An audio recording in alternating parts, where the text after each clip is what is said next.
Clandestinely concealed in this Hollywood classic is a prophetic prediction about the events of September 11th. Doc! I have to tell you about the future! I have to tell you about the future! Our first clue, the clock in the background secretly depicts the number 9/11, with the hour hand occupying the 9th window and the minute hand resting in the 11th window. Marty is desperately yelling, "I have to tell you about the future," while the clock says 9/11. And what is Marty trying to warn Doc about? A terrorist attack. Dear Dr. Brown, on the night that I go back in time, you will be shot by terrorists. He is warning about this attack, which won't occur until decades in the future. Holy shit!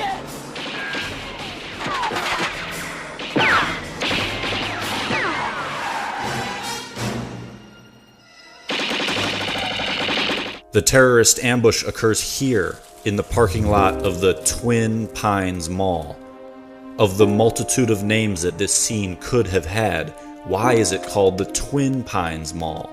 It will soon become clear that this scene is supposed to represent September the 11th. Twin is a reference to the Twin Towers. And when we look closely, we can see that the clock at this scene also says 9/11. Both of these clocks veil a code for September the 11th, the first appearing during the warning of the attack, and the second appearing during the attack itself. And to even hammer the point home, here at the Twin Pines Mall, we are shown two more clocks, and both of them also display the barely hidden value 9/11. You will be shot by terrorists. So all of these 9/11s are on clocks, because 9/11 is more than just a number. It's a time, a specific time in history, a date.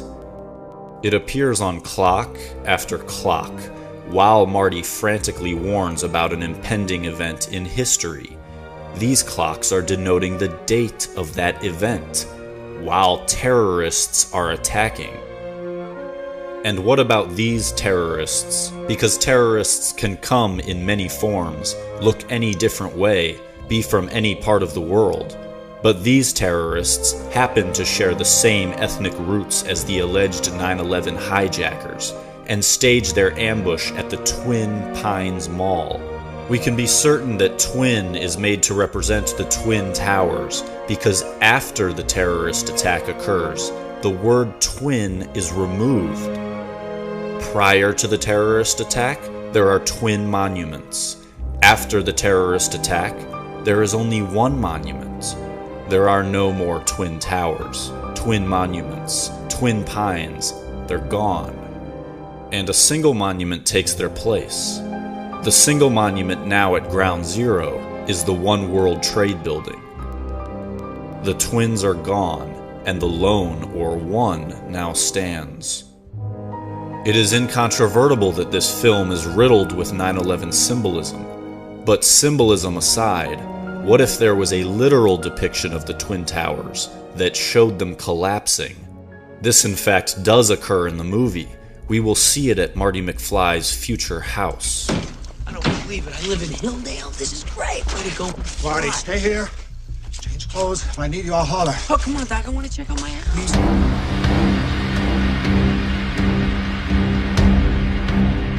What happened to Grandpa? Oh, he threw his back out again. How's Granddad's little pumpkin? It is at this residence where we will be introduced to a scene so prophetic that it will turn our entire worldview completely upside down.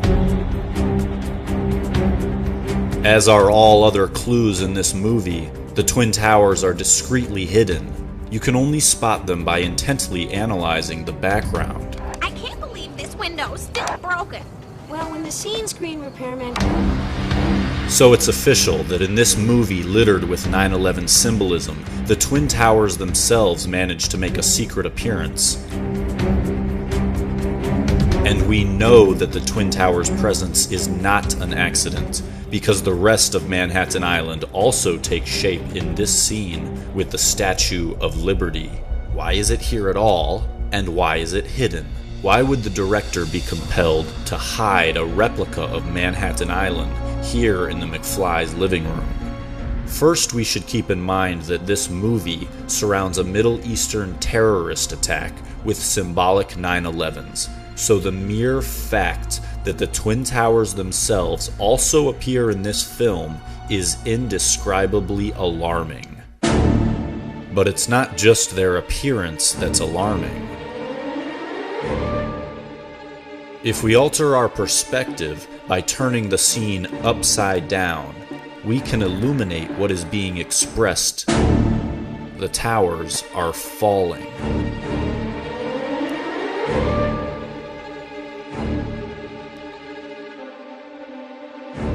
It would solidify our point if there were justification for viewing this scene upside down. But can we think of any reason at all why we should be motivated to look at this scene from an inverted perspective, revealing the Twin Towers falling down? In the entire 3-part series of Back to the Future, there is only one cameo ever made by an upside-down human being, and it is in this scene. This is the only time an upside-down character will ever be viewed, and it's for a reason. We are being instructed to observe the event from his perspective. The secret architecture of this sequence of events is so carefully woven. Even the audio is spot on. Listen to what Lorraine McFly says just as she clicks the remote to trigger the Twin Towers collapse. I can't believe this window's still broken. Broken. How obvious does this have to become? The following sequence of events is centered around Marty attempting to issue a warning about terrorist attacks. First, he tries to tell Doc about the attack. Doc, about the future. No! Doc won't listen. Then, he tries to write Doc a letter. Dear Dr. Brown, you will be shot by terrorists. Doc tears it up. To accept the responsibility! He tries to voice it to him, In that case, I'll tell you straight out! but is interrupted. He tries to yell the warning from the top of his lungs, Doc! I have to tell you about the future! When it all fails, he continues hatching schemes to warn about the terrorist attack. Damn it, Doc, why did you have to tear up that letter? I could just go back early and warn him. The blatant, overwhelming theme here is that someone is screaming from the top of their lungs to watch out for this pending terrorist attack. I could just go back early and warn him. And finally, when Marty's last plan goes into action, he ignites an astounding pyrotechnic proclamation that unmistakably spells out the digits 911. Someone is screaming from the top of their lungs with all the creative capacity that they can muster to watch out for this future terrorist attack. On the street where we just saw 9/11 in blazing fire, the terrorists appear and go streaking by, on their way to the Twin Pines Mall, which is clad in more 9/11 warnings. 9/11, 9/11, 9/11, 9/11, 9/11, 9/11, 9/11. The film is crawling with 9/11s. But what is Back to the Future fundamentally about? It's about an individual who has foreknowledge of an amazingly unlikely event. Unfortunately, you never know when or where it's ever gonna strike. We do now. A tower that is going to be struck down from the sky. This is it. This is a suspiciously perfect metaphor for 9/11. But Marty has foreknowledge regarding two events.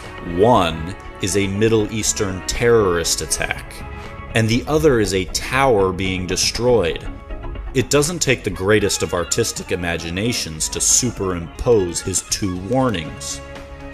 What are the chances that a movie displays all these 9/11s, and the plot of the movie is a prophecy about a tower being struck down, while Middle Eastern terrorists stage a surprise attack at a scene called Twin? And what are the chances that in that same movie, the director constructs a secret recreation of Manhattan Island that shows the Twin Towers falling?